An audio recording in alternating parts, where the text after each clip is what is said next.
Hi guys, ఎలా ఉన్నారు? Welcome to amusing stuff channel. మనము సచివాలయం ఎగ్జామ్స్లో ఉన్నటువంటి డిఫరెంట్ కేటగిరీస్ ఎవ్రీడే వీడియోస్ పెట్టుకుంటూ రావడం జరుగుతుందన్నమాట.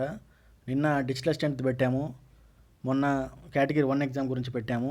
మరి అలాగే ఈరోజు ఎంతో పాపులర్ అయినటువంటి యంగ్ ఆస్పిరెంట్స్ ఉన్నటువంటి ఇంజనీరింగ్ అసిస్టెంట్ ఎగ్జామ్ గురించి మనము ఇప్పుడు పెడుతున్నామండి. సో ఇంజనీరింగ్ అసిస్టెంట్ అనేది దాని గురించి ఫస్ట్ మనము ఇంట్రడక్షన్ ఇస్తే జాబ్ గురించి, జాబ్ ఎలా ఉంది దాని గురించి మనం చూసుకుంటే, ఆల్రెడీ మీరు జాబ్ చాట్ చూసి ఉండొచ్చు. ఫస్ట్లో అయితే జాబ్ చాట్ అంతగా ఎక్స్ప్లోర్ కాలేదు. 1 ఇయర్, ఆల్మోస్ట్ 1 ఇయర్ అవుతుంది కాబట్టి జాబ్ చాట్ ఇప్పుడు క్లియర్గా ఉంది. సో మెయిన్గా ఇంజనీర్ చేయాల్సినటువంటి పనులు మనం అనుకునేది ఏంటంటే, ఓన్లీ బిల్డింగ్స్ కన్స్ట్రక్షన్స్, అంటే different types of only construction related pipe line leakages ఇవే అని అనుకుంటున్నాం. కానీ మనం ఇక్కడికి వచ్చిన తర్వాత, సచివాలయం వ్యవస్థ స్టార్ట్ చేసినప్పుడు తర్వాత మనం చూసుకుంటే శానిటేషన్ వర్క్స్లో ఇంజనీరింగ్ ఇన్వాల్వ్మెంట్ ఉంది. పైప్ లైన్ లీకేజెస్లో కానీ, ఎక్కడన్నా రోడ్ డ్యామేజెస్ కానీ, సైడ్ కాలువలు కానీ, టాయిలెట్ కన్స్ట్రక్షన్స్. ఇప్పుడు మళ్ళీ రానున్న రోజుల్లో పెద్ద పెద్ద బాధ్యతలు ఇంజనీరింగ్ అసిస్టెంట్ మీద పెట్టబోతున్నారు కూడా. ఎంబుక్లు రాయడము, అలానే మన్రేగా ఉంది కదా, దాన్ని కూడా వీళ్ళకి లింకప్ చేయడం కానీ, అంతేకాకుండా శాండ్ కన్స్ట్రక్షన్స్, ఇళ్ల స్థలాలకు సంబంధించి వాటికి శాండ్ ఏమైనా కావాలంటే వీళ్ళ అప్రూవల్ ద్వారానే డైరెక్ట్గా వచ్చేటట్టు కానీ. సో ఇంకా మెయిన్గా మనబడి నాడు నేడు ప్రోగ్రాం కింద దాదాపు ఒక 3-4 మంత్స్ నుంచి ఇంజనీరింగ్ అసిస్టెంట్లు అందరూ ఇన్వాల్వ్మెంట్ అయిపోయి దాంట్లో రియల్ టైం ఎక్స్పీరియన్స్ చూస్తున్నారు. ఎలా మనము బాత్రూము, కాంపౌండ్ వాలు, ఇవన్నీ కూడా డ్రింకింగ్ వాటర్ సప్లై కానీ ఇవన్నీ కూడా ఎలా మేనేజ్ చేయాలి, ఎలా మెజర్మెంట్స్ ఇవన్నీ ఎలా ఇవ్వాలనే దాని గురించి డైరెక్ట్గా రియల్ టైంలో చూస్తున్నారు కాబట్టి బాగా అర్థమవుతుంది. మాకు కూడా చాలామంది ఫ్రెండ్స్ తెలియజేయడం జరిగింది. అదే కాకుండా సచివాలయం కన్స్ట్రక్షన్స్, ఆర్బీకే కన్స్ట్రక్షన్స్లో కూడా వాళ్ళు పూర్తి ఇన్వాల్వ్మెంట్ ఉంది. ఫీల్డ్ లెవెల్లో ఉండి వాళ్ళే చూసుకుంటున్నారు. ఇంతకుముందు అయితే ఏఈలు అసిస్టెంట్ ఇంజనీర్లు ఉండడం జరిగిందనమాట. సో వీళ్ళు అప్పుడప్పుడు వచ్చిపోతూ ఉండేవాళ్ళు 1 వీక్ ఒకసారి అట్లా. ఇప్పుడు వీళ్ళు ఏంటంటే ఎవ్రీడే అక్కడే ఉండి క్లియర్గా మానిటరింగ్ చేసుకోవడం ద్వారా వర్క్ నేర్చుకోవడం జరుగుతుంది. సో ఎటువంటి ఇబ్బంది లేకుండా ఉందన్నమాట. సో మనం జస్ట్ శాలరీ గురించి చూసుకుంటే, శాలరీ అందరికీ తెలుసు, యాక్చువల్గా 15,000 అని తెలుసు. దాని తర్వాత పే స్కేల్ వచ్చిన తర్వాత పర్మనెంట్ అయిన తర్వాత 30,000-35,000 మధ్యలో ఉంటుంది. సో దాని గురించి ఓకే. సో మనము క్వాలిఫికేషన్ గురించి మాట్లాడుకుందాము. క్వాలిఫికేషన్ ఏంటంటే civil, mechanical, diploma, BTech, MTech ఏవైనా కూడా పర్వాలేదంట. సో ఇది చాలా మంచి ఆపర్చునిటీ అండి. ఇది డిప్లొమా స్టూడెంట్స్, డిప్లొమా ఇప్పుడే లేదంటే లాస్ట్ ఇయర్ అయిపోయిన వాళ్ళకి కానీ డైరెక్ట్గా దీంట్లోకి వచ్చేదానికి చాలా మంచి అవకాశం. ఇది చాలా మంచి ఆపర్చునిటీ. చాలామంది మనకు తెలిసిన వాళ్ళు కూడా మనం చూస్తుంటాము, బీటెక్ కానీ డిప్లొమా కానీ అప్పుడే అయిపోయి ఉంటుంది. 3-4 మంత్స్లో ఎగ్జామ్ పడింది పోయిన సంవత్సరం, కొట్టేసి వెళ్ళిపోయారు. మేలో అయిపోయింది గ్రాడ్యుయేషన్, ఇది సెప్టెంబర్లో ఎగ్జామ్ కొట్టుకొని వెళ్ళిపోయారు. సో అలాగా అందుకే ఇంజనీరింగ్ అసిస్టెంట్ ఈ పోస్టులు కూడా యంగ్ ఆస్పిరెంట్స్తో బాగా ఉర్రుతలాగిపోతుంది అనమాట. సో వర్క్ పరంగా వాళ్ళు బాగా ఎటువంటి ఇబ్బందులు పడకుండా చేస్తున్నారు అనమాట. సో ఇవి qualifications. Next present working condition ఇందాక చెప్పాను కదా, ఇప్పుడు ఎలాగుందనేది మనం చూసుకుంటే, ఇంజనీరింగ్ అసిస్టెంట్ నాడు నేడు మెయిన్గా ఉంది. ఇదే కాకుండా టాయిలెట్ కన్స్ట్రక్షన్స్, స్వచ్ఛ భారత్ సంబంధించి, ఎల్ఓబీలు, ఎన్ఓబీలు, ఇళ్ల స్థలాల ఎంపిక, పంపిణీ కానీ, కాలనీలు కట్టించడం కానీ ఇవన్నీ కూడా ఉంది. వాళ్ళ నేమ్కి, అంటే వాళ్ళు ఇచ్చిన జాబ్ చాట్కి వర్తీగా ఉందని చాలామంది చెప్పడం జరిగిందనమాట. సో ఫ్యూచర్ ప్రమోషన్ గురించి మనం చూసుకుంటే, ఫ్యూచర్ ప్రమోషన్ గురించి జాబ్ చాట్ ఆల్రెడీ ఇచ్చుంటారు. కానీ మనకి కళ్ళ కనపడేటట్టు ఏంటంటే, ఒక ఇంజనీరింగ్ అసిస్టెంటు ఖచ్చితంగా ఒక 10-15 ఇయర్స్లో ఏఈ అసిస్టెంట్ ఇంజనీర్గా అయ్యే అవకాశం ఖచ్చితంగా ఉందని వాళ్ళ డిఫరెంట్ టైప్స్ ఆఫ్ డిస్టిక్ ఈఈస్ కానీ, ఎస్సీస్ కానీ వాళ్ళు చెప్పడం జరిగిందనమాట. స్టేట్ హెడ్స్ వాళ్ళందరూ కూడా. సో వాళ్ళ జాబ్ చాట్ ఇదే అనమాట. అంతే. వాళ్ళు ఎలాగైనా సరే ఖచ్చితంగా ప్రతి ఒక్క ఇంజనీరింగ్ అసిస్టెంటు మ్యాక్సిమం 10-15 ఇయర్స్లో అసిస్టెంట్ ఇంజనీర్ ఏదో ఒక ఫీల్డ్లోకి వెళ్ళిపోయేదానికి అవకాశం ఉంది. ప్రజెంట్ మాత్రం వాళ్ళు పంచాయతీరాజ్ డిపార్ట్మెంట్ కింద ఉన్నారు. సో అదే కాకుండా ఇంకోటి నేను గమనించిన పాయింట్ ఏంటంటే, వాళ్ళకి own department, mother department support ఎక్కువగా ఉంటుందన్నమాట. వాళ్ళ డిఈస్ కానీ, ఎస్సీస్ కానీ వాళ్ళని ఎక్కువ కేర్ చేయడం అంటే అలా చేస్తున్నారు. కొన్ని డిపార్ట్మెంట్స్ ఏంటంటే కొత్తగా సచివాలయం అనేది ఒక సపరేట్గా డిపార్ట్మెంట్ తెచ్చున్నారు కాబట్టి వాళ్ళే చూసుకుంటారులే అని మనం కొంచెం పట్టించుకోవడం మానేశారనమాట వాళ్ళు. సో ఇది అలా కాదు, ఇంజనీర్స్ అంటే అది పవర్ అది అంటారు కదా, అట్లా అనుకోండి. సో మనము ఎగ్జామ్ ప్యాటర్న్ అవి చూసుకుందాం ఒకసారి. ఎగ్జామ్ ప్యాటర్న్ గురించి మనం చూసుకుంటే సిలబస్ ఇక్కడ చూడండి, part A part B. Part ఏలో 50 క్వశ్చన్స్ ఉంటాయి, 50 మినిట్స్, మార్క్స్ కూడా 50. General studies and mental ability. ప్రస్తుతానికి జస్ట్ మనం ఓవర్ వ్యూ జస్ట్ చెప్తున్నాను.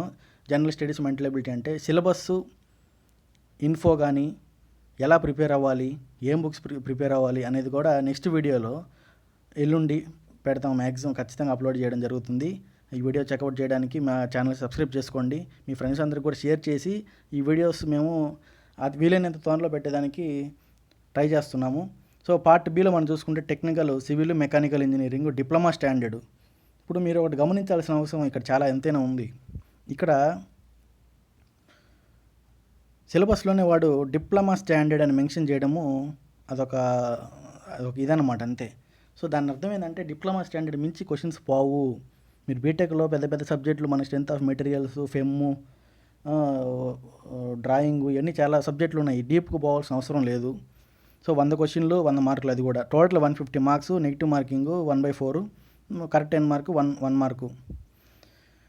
ఇప్పుడు సిలబస్లోంచి డీప్గా వెళ్ళే కన్నా ముందు ఒకటి చెప్పాలనుకుంటున్నాను, సమ్ వెరీ యూస్ఫుల్ టిప్స్. ఏంటంటే and awareness about the paper. అంటే లాస్ట్ టైం రాసిన వాళ్ళు చాలామందిని అడిగి కనుక్కోవడం జరిగిందనమాట. ఇప్పుడు నేను చెప్పబోయేటి కూడా ఏమంటే ఈ క్వశ్చన్స్ అన్నీ డిప్లొమా స్టాండర్డ్లో ఉంటాయి ఇందాక చెప్పినట్టు. సో డిప్లొమా ప్రిపేర్ అయిన వాడు జస్ట్ ఈ 1 మంత్ ప్రిపేర్ అయినా సరే ఖచ్చితంగా ఇంజనీరింగ్ అసిస్టెంట్ జాబ్ కొట్టుకొని పోతారు, అంతే. వార్డ్ ఎమ్యూనిటీ సెక్రటరీ కానీ.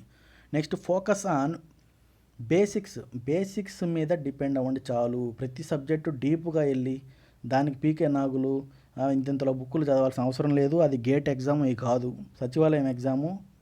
అలా అని చెప్పి పేపర్ సింపుల్గా వస్తుందని కాదు, బేసిక్స్ మీద కమాండ్ ఉంటే సరిపోద్ది. ప్రతి సబ్జెక్ట్ మీద అయినా సరే పర్వాలేదు, డీప్గా పోవాల్సిన అవసరం లేదు. టైం చాలా తక్కువ ఉంది, లెస్ దెన్ 1 మంత్ ఉంది కరెక్ట్గా చెప్పాలంటే. So you cannot afford to spend too much time on single subject or single topic. It will ruin your life. So మంచి ఆపర్చునిటీ. నెక్స్ట్ ఏఈ పోస్టులు ఎప్పుడు పడతాయి ఇవన్నీ కూడా మనకి అన్ప్రెడిక్టబుల్గానే ఉంది, ఎప్పుడు పడితే చెప్పలేము. సో ఎక్సలెంట్ ఆపర్చునిటీ ఇప్పుడు వచ్చింది కాబట్టి దీన్ని యూజ్ చేసుకోండి. Next focus on the subject which your already good. అంటే ఇంజనీరింగ్ చదువుతున్నప్పుడు కానీ డిప్లొమా చదువుతున్నప్పుడు కానీ కొన్ని సబ్జెక్టులు మనకి ఫేవరెట్గా ఉండిపోతాయి ఆటోమేటిక్గా. సో ఇప్పుడు డ్రాయింగ్స్ కొంతమంది ఫేవరెట్గా ఉంటుంది. ప్రతి ఒక్క సబ్జెక్ట్ నుంచి కూడా 8 to 10 క్వశ్చన్స్ వచ్చే అవకాశం ఉంది కాబట్టి సో వాటిల్లో మ్యాక్సిమం ఒక్కటి కూడా పోకుండా ఉండేటట్టు మీరు చూసుకోవాలి. అందుకనే కదా ఫేవరెట్ టాపిక్ అనేది. లేకపోతే దానికి మీ మామూలు సబ్జెక్ట్కి తేడా ఏముంటుంది చెప్పండి. సో అదొకటి చూసుకోండి. నెక్స్ట్ ఇప్పుడు సిలబస్ మెయిన్ టిప్స్ అనమాట ఇందాక చెప్పింది. ఇప్పుడు సిలబస్ జనరల్ పార్ట్ ఏలో మనం చూసుకుంటే general studies and mental ability మామూలు హెడ్డింగు. ఇప్పుడు general mental ability and reasoning, aptitude, English, current affairs, science and technology, history, polity, governance, 73, 74 amendment acts. ఇది ఆల్రెడీ ప్రతి ఒక్క కేటగిరీ ఎగ్జామ్లో కూడా ఈ టాపిక్ ఉంటుంది. ఎందుకంటే ఇది లోకల్ సెల్ఫ్ గవర్నమెంటు, మనం ఇప్పుడు దీంట్లో ఉన్నాం కాబట్టి 73, 74 అమెండ్మెంటు, సచివాలయం వ్యవస్థలో ఉంటున్నాం కాబట్టి. సో ఈ టాపిక్ నుంచి క్వశ్చన్లు ఎక్కువ పడే అవకాశం ఉంది. Next society, geography, next government schemes. ఇది కామను.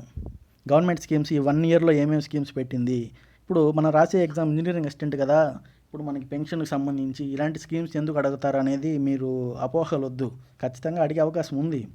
ఏపీ గవర్నమెంట్ రిలేటెడ్ మొత్తం అన్ని స్కీమ్స్ అడిగే అవకాశం ఉంది.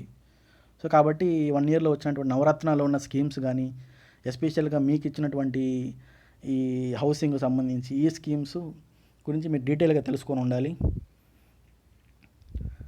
నెక్స్ట్ మనం చూసుకుంటే పార్ట్ బిలో ఇది common for civil, mechanical, diploma standard అని ఇందాక ఆల్రెడీ మెన్షన్ చేస్తున్నాము.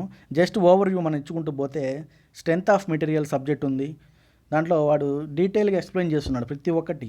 ఇప్పుడు యూపీఎస్సీ ఎగ్జామ్లో లాగా ఇచ్చున్నాడు, కానీ ఇచ్చినటువంటి ప్రతి ఒక్క వర్డ్ మీనింగు, దాని గురించి ఎక్స్ప్లెనేషను మీకు తెలుసుకోవాలి అని చెప్పి టైం అంతా స్పెండ్ చేయబాకండి దీంట్లో. అలాగైతే ఒక్కొక్క సబ్జెక్టుకే 1 నెల పట్టేస్తుంది. మీ అందరికీ తెలుసు ఆల్రెడీ. ఇప్పుడు ఐఏఎస్కి ప్రిపేర్ అయ్యేవాళ్ళు కానీ, ఏఐకి ప్రిపేర్ అయ్యారు కానీ వాళ్ళకి తెలుసు అనమాట బాగా ఇది. So engineering mechanics just basics చూసుకుంటూ పోండి. Equilibrium force, centre of gravity కానీ, మూమెంట్ ఆఫ్ ఇనర్షియా ఇలాంటివి చూసుకుంటూ పోండి. ఈ diagrams C section, L section ఇవి. నెక్స్ట్ ఫ్లూయిడ్ మెకానిక్స్ టాపిక్, ఇది చాలా ఇంపార్టెంట్. ఫ్లూయిడ్ మెకానిక్స్లోంచి క్వశ్చన్స్ వస్తాయి, కానీ చిన్న అపోహ ఏంటంటే ఈ ఫ్లూయిడ్ మెకానిక్స్లో ఎక్కువ ప్రాబ్లమ్స్ ఉంటాయి, పెద్ద పెద్ద ప్రాబ్లమ్స్ ఉంటాయి, ఎన్ని సాల్వ్ చేద్దాము, థియరమ్స్ నేర్చుకుందాము అనే ఆలోచన వద్దు. ఎందుకంటే బేసిక్స్ కానీ అడుగుతున్నాడు. జస్ట్ మీ ఇందాక ఆల్రెడీ చెప్పినట్టు డిప్లొమా స్టాండర్డ్ ఉన్నటువంటి కొంచెం ఒక 2-3 లైన్స్ 1 మినిట్లో చేయగల ప్రాబ్లమ్స్ ఇస్తున్నాడు ఫ్లూయిడ్ మెకానిక్స్లో లాస్ట్ టైం చూసుకుంటే. Hydraulic pumps. Next engineering drawing సంబంధించి different types of parabola, hyperbola కానీ, ఈ కర్వ్స్, రెక్టాంగులర్, హైపర్బోలా మ్యాక్సిమం ఇవే ఉంటున్నాయి అనమాట. Projections of planes, first angle, third angle, వీటి గురించి మెజర్మెంట్స్ ఇవి అడుగుతాడు అనమాట. ఆల్రెడీ మనం నెక్స్ట్ టైం మనము పేపర్లో కూడా కొన్ని శాంపిల్ క్వశ్చన్స్ చూద్దాము సిలబస్ డీప్కి వెళ్ళినప్పుడు. ఏ టాపిక్లో ఏ సబ్జెక్ట్లో ఏ ఇంపార్టెంట్ అంటే కొంచెము ఇందాక బేసిక్స్ అనే పదం వాడాను కదా, ఏ బేసిక్ అనేది నెక్స్ట్ వీడియోలో ఉంటుంది. సో అది తప్పక చూడాలి మీరు. రీఎన్ఫోర్స్డ్ కాంక్రీట్ స్ట్రక్చర్స్, దీంట్లో డిఫరెంట్ టైప్స్ ఆఫ్ బీమ్స్ ఇవి ఉన్నాయి. దీని యొక్క మెజర్మెంట్స్ అన్నీ మీకు ఆల్రెడీ తెలిసి ఉంటాయి. సో నెక్స్ట్ సర్వేయింగ్ కూడా దీంట్లోనే కవర్ అయిపోయింది. సివిల్కి మెకానికల్ అన్నాడు కాబట్టి సివిల్ వీళ్ళు బాగా ఇదన్నమాట. దీంట్లో టోటల్ సర్వేయింగ్కి సంబంధించి లెవలింగ్స్, ఈ కాంటోరింగ్ అనేటివి కానీ, ఈ competitions, different types of rules, ఈ పార్ట్స్, ఆబ్స్టాకిల్స్ మనము కొలిచేటప్పుడు మామూలుగా చూస్తుంటాం కదా అట్లా. Next production technology, PT. Production టెక్నాలజీలో మెషినింగ్ ప్రాసెస్ కానీ, డ్రిల్లింగ్ కానీ, పాలిషింగ్ కానీ, లేత్ ఇవన్నీ మీరు బీటెక్లో చూసే ఉంటాము. ల్యాబుల్లో అంతా చూడడం వల్ల రియల్ ఎక్స్పీరియన్స్ మీకు ఉంది కాబట్టి సో ఇవి జస్ట్ వెళ్ళిపోతూ ఉంటాయి సింపుల్గా. మెయిన్ తెలుసుకుంటూ వెళ్ళిపోవడం అంతే. లాస్ట్ ఇయర్ పేపర్ ఒకసారి చూడడము, మీ దగ్గర ఉన్న బేసిక్ మెటీరియల్ చూసుకుంటూ పోవడం అంతే. సో పోస్ట్స్ వ్యాకెన్సీస్ మనం చూసుకుంటే ఇంజనీరింగ్ అసిస్టెంట్వి ఇక్కడ మనం చూస్తున్నాం కదా. మెయిన్గా నెంబర్ ఆఫ్ వ్యాకెన్సీస్ ఒక్కొక్క డిస్ట్రిక్ట్కి 60-50 అలా ఉన్నాయి యావరేజ్గా. మనం మెయిన్గా మనం చూసుకుంటే ఇక్కడ విజయనగరంకి ఎక్కువ ఉన్నాయి, 81 పోస్టులు ఉన్నాయి. అంటే లాస్ట్ టైం తక్కువ ఫిల్ అయ్యడం వల్ల ఇప్పుడు ఎక్కువ వచ్చాయి అనేది మనకి అర్థమైపోతుంది. So very least posts Kadapa డిస్ట్రిక్ట్లో ఉన్నాయండి. నెల్లూరు డిస్ట్రిక్ట్ చూసుకుంటే 35 పోస్టులు ఉన్నాయి. సో టోటల్ 570 పోస్టులు రిలీజ్ అయినాయి. లాస్ట్ టైంతో పోలిస్తే ఇది దాదాపు ఒక 20-25% అంతే. సో అందుకని చెప్పి కట్ ఆఫ్ కొంచెం ఎక్కువ ఉండొచ్చు, దాని గురించి మాట్లాడదాము. వార్డ్ అమ్యూనిటీ సెక్రటరీ కూడా ఇదే ఎగ్జామ్ కింద ఉంటుంది కాబట్టి మామూలుగా మనకి సిలబస్ కూడా అంతా. దీంట్లో కూడా 371 పోస్టులు ఉన్నాయి. దీంట్లో కూడా మనం చూసుకుంటే హయ్యెస్ట్ పోస్టులు నెల్లూరులోనే ఉన్నాయి, కాదు అనంతపూర్లో 72 పోస్టులు ఉన్నాయి. తర్వాత నెల్లూరులో 50 పోస్టులు. ఇప్పుడు కట్ ఆఫ్ అనాలిసిస్ అంటే అందరికీ తెలుసు, పోస్టులు తక్కువ ఉన్నప్పుడు, కాంపిటీషన్ ఎక్కువ ఉన్నప్పుడు ఎక్కువ ఉంటుందని అందరికీ తెలుసు. సో మనం చూసుకుంటే లాస్ట్ టైము పోస్టులు 14,000 ఉన్నాయి ఇంజనీరింగ్ అసిస్టెంట్ పోస్టులు. సో అందుకని కట్ ఆఫ్ మనకి 80 అబోవ్ అలా ఉన్నింది ఏ డిస్ట్రిక్ట్లో అయినా కానీ. అంటే ఏంటంటే 65-70% అనుకోండి. సో 90 టార్గెట్ పెట్టుకొని చదువుకోవాలి మనం అంతే 150కి. ఇప్పుడు 570 జాబులే ఉన్నాయి engineering assistant, plus 371 ward amenities ఉన్నాయి. టోటల్ మొత్తంగా చూసుకుంటే 941 జాబ్స్ ఉన్నాయి state wide. So cut off will be very high, ముఖ్యంగా వెరీ హై ఉంటుంది. కాబట్టి మనం ఇందాక చెప్పినట్టు మళ్ళా పొరపాటు చేయమాకండి, వెరీ డీప్గా వెళ్ళి టైం అంతా వేస్ట్ చేసుకోవడం అనవసరం. బేసిక్స్లోనే అడుగుతుంటాడు. ముఖ్యంగా మీకు చెప్తున్నాను, 50 మార్క్స్కి జనరల్ స్టడీస్లో సింపుల్గా మేమిచ్చే జస్ట్ ఈ అనాలిసిస్ మెటీరియల్ వీడియోస్ ఫాలో అవుతూనే 30+35 కూడా తెచ్చుకునే అవకాశం ఉంది సింపుల్గా, ఈజీగా. సో ఎందుకంటే మెంటల్ ఎబిలిటీ కానీ, రీజనింగ్ కానీ ఇవి ఉన్నాయి. జాగ్రఫీ గురించి అంత డీప్గా క్వశ్చన్స్ పడవు. జస్ట్ 10th స్టాండర్డ్, ఇంటర్ అంతే. ఎన్సీఆర్టీ బుక్స్ లెవెల్ అంతే. జస్ట్ మన ఎన్సీఆర్టీ బుక్స్ అనగానే యూపీఎస్సీ రేంజ్ అనుకోవడం కరెక్ట్ కాదు. సో మీ అందరికీ ముందే చెప్తున్నాను. సో ఇది కట్ ఆఫ్ ఎక్కువ ఉంటుంది. Next syllabus deep analysis, study planning, దీని గురించి నెక్స్ట్ వీడియోలో మేము పెడతాము. So thank you everyone.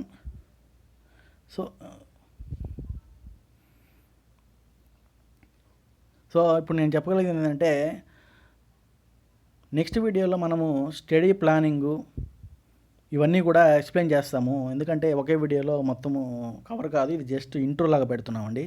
So ఖచ్చితంగా చిన్న మోటివేషన్ లాగా చెప్తున్నాను. ఏంటంటే ఒక 1 మంత్ కూడా లేదు, 29 డేస్ 28 డేస్ ఉంది కాబట్టి ఆల్రెడీ ఇదేమీ మీకు కొత్త సబ్జెక్టులు ఏం కాదు. సో జస్ట్ మీ దగ్గర ఉన్న బుక్స్, మీరు ఆల్రెడీ ప్రిపేర్ చేసుకున్నటువంటి నోట్స్, మీ యూనివర్సిటీస్లో మీ కాలేజెస్లో చెప్పినటువంటి నోట్స్ తీసుకొని ఈరోజు ఇప్పుడే ఒక షెడ్యూల్ లాంటిది వేసుకొని, లేదంటే మీకు అంతగా కష్టము మీకు తెలియడం లేదు అనుకుంటే కామెంట్ సెక్షన్లో కామెంట్స్ చేయండి. మేము కుదిరినంత వరకు మ్యాక్సిమం గైడ్ చేయడానికి హెల్ప్ చేస్తాము. అది కాకుండా ఎల్లుండి మ్యాక్సిమం అప్లోడ్ చేస్తాము స్టడీ ప్లానింగ్, టైం టేబుల్ కానీ, ఒక్కో దాని నుంచి ఎన్ని మార్క్స్ రావచ్చు, ఏ దాని మీద ఫోకస్ చేయాలి అనే దాని గురించి ఖచ్చితంగా మేము వీడియో ముందుకు తీసుకొని వస్తాము. అది so if you like this video, share to your friends. Me friends చాలామంది ప్రిపేర్ అవుతూ ఉంటారు. ఆల్రెడీ లాస్ట్ టైం మీతో పాటు పాస్ అవుట్ అయిన వాళ్ళు జాబ్ కొట్టుకొని పోయి ఉంటారు. వాళ్ళు ఎలా కొట్టేవరా అంటే, ఏదో ఆ టైంలో అయిపోయిందిరా, ఒక 2-3 మంత్స్ ఏదో అటు చూసుకున్నాను అయిపోయిందని చెప్పేస్తారు. లాస్ట్ టైం ఏంటంటే పేపర్ కొంచెం టఫ్గానే ఉండింది, కానీ పోస్టులు ఎక్కువ కాబట్టి బాగానే అయిపోయింది కొంచెం. ఇప్పుడు ఖచ్చితంగా 10 మార్క్స్ ఎక్కువ ఉండే అవకాశం ఉంది కాబట్టి, సో పోస్టులు తక్కువ, టైం కూడా తక్కువ అనలేము. కానీ ఎందుకంటే ఫిబ్రవరిలో పెట్టాల్సిన ఎగ్జామ్ సెప్టెంబర్ 21 పెడుతున్నాడు. ఎగ్జామ్ డేట్ మీ అందరికి తెలుసు కదా, ఖచ్చితంగా తెలుసుకోవాలండి ఇలాంటివన్నీ. సిలబస్, ఎగ్జామ్ డేటు, ప్యాటర్ను ఇవన్నీ తెలిసి ఉండాలి. ఒక్కోసారి మీరు ఒక 4-5 కేటగిరీ ఎగ్జామ్స్కి అటెంప్ట్ చేయొచ్చు, కానీ ప్రతి దాని గురించి తెలుసుకోవడం ఎంతైనా బెటర్ కదా. సో 21వ తేదీ మధ్యాహ్నం ఉంది exam, engineering assistant /ward ఎమ్యూనిటీ secretary. కాబట్టి మీ ఫ్రెండ్స్ వాళ్ళు సరిగ్గా గైడెన్స్ ఇవ్వలేకపోయినా, మీరు ఇన్ని రోజులు ఎక్కడ గైడెన్స్ లేదు మాకు, వాళ్ళని అడిగినా సరిగ్గా చెప్పడం లేదు, వాళ్ళ పనిలో వాళ్ళు బిజీగా ఉన్నారు అని అనుకొని ఇన్ని రోజులు మీరు ప్రిపరేషన్ పక్కన పెట్టి ఉండొచ్చు. కొంతమంది, మ్యాక్సిమం చాలామంది ఈ కరోనా టైంలో ఇప్పుడు యాడ్లే అని చెప్పి పక్కన పెట్టేసి ఉన్నారు. సో మీరు ఒకటి గుర్తించండి, నెక్స్ట్ టైం పోస్టులు పడడం చాలా కష్టము.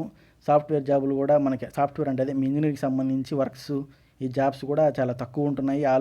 ఆల్రెడీ మేలో 40 లక్షల జాబులు సాఫ్ట్వేర్ రంగంలో, ఈ టోటల్ కన్స్ట్రక్షన్ రంగంలో పోయినాయంట. ఇప్పుడైతే ఈ మంత్లో అయితే 70 lakhs పోయినాయి అని అంటున్నారు. So jobs so very very tough. మీ ముందున్నటువంటి ఏకైక ఆపర్చునిటీ, బెస్ట్ ఆపర్చునిటీ 15,000 లోకల్లోనే ఉండొచ్చు. And the job which you do very well, మీకు బాగా ఇష్టం ఉన్నటువంటి, మీరు చేస్తున్నటువంటి గ్రాడ్యుయేషన్ ఏ స్ట్రీమ్లో అయితే చేసుకున్నారో దాంట్లో వర్క్ చేయడం అనేది ప్రౌడ్ అనమాట కొంచెం. సో ఇదంతా మీరు చూసుకొని రేపు ఖచ్చితంగా రేపటి నుంచి ఇదే మూమెంట్లో మీరు షెడ్యూల్ వేసుకొని బుక్స్ అన్ని ఎక్కడ ఉన్నట్టు పక్కన తీసి మీ ముందర పెట్టుకొని రేపటి నుంచి ప్రిపరేషన్ స్టార్ట్ చేసేయండి. 28-29 డేస్ ఉంది కాబట్టి పండుగ అయినా ఇబ్బంది లేదు, సండే అయినా ఇబ్బంది లేదు. ఇవన్నీ ఒక 1 మంత్ సాక్రిఫైస్ చేస్తే చాలు, మీరు ఇంకా లైఫ్ లాంగ్ దీంట్లో ఉండిపోవచ్చు. అంటే నెక్స్ట్ మీకు టైం దొరికే కొద్దీ మీకు ఓపుకున్నంత వరకు రాసుకుంటూ పోవడము, వేరే జాబ్కి వెళ్ళిపోవడం. ఇందాక చెప్పాను కదా, ఆల్రెడీ ఒక 10 yearsకి ఏఈ అయిపోయే అవకాశం ఉంది. రానున్న రోజుల్లో ఇంకా ఎటువంటి చేంజెస్ జరుగుతాయో మనకు తెలియదు.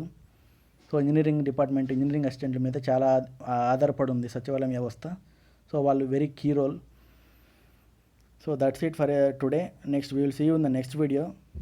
Don't forget to subscribe our channel and notification బిల్ని కూడా యాక్సెప్ట్ చేయండి. సో నెక్స్ట్ వీడియో ఏమంటే మీకు వచ్చేస్తుంది. సో రెడీగా ఉండండి, మీ ఫ్రెండ్స్ అందరికి షేర్ చేయడం మర్చిపోవద్దు. Thank you everyone. Signing off.